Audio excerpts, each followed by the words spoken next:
Question 17.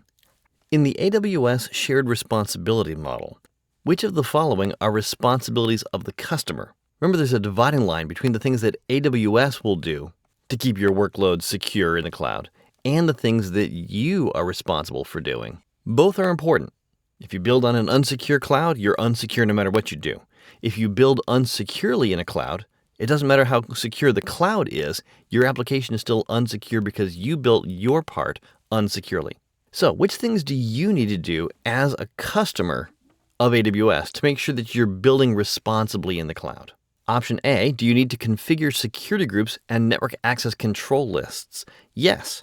These are firewalls designed to ensure that certain kinds of network connections are allowed into your workload, but other kinds of network traffic are prevented from entering because they aren't necessary to what your application is doing.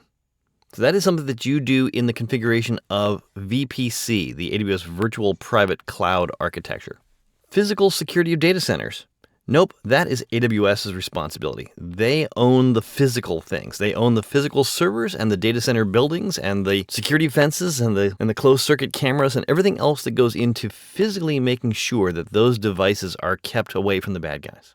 You don't need to manage that. Environmental controls within the data center. That is again an AWS responsibility. You don't need to pay for the air conditioning that keeps the servers that you're using cool. AWS manages the climate control in those data centers, so you don't have to. How about encrypting stored data?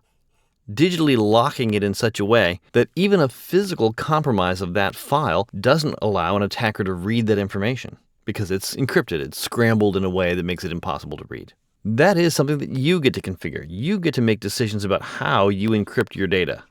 While most AWS services will have a default encryption configuration, you can often choose how you want to manage the encryption of key data that you keep in those services. And it's up to you to know which one is the appropriate choice for the workload that you're working in.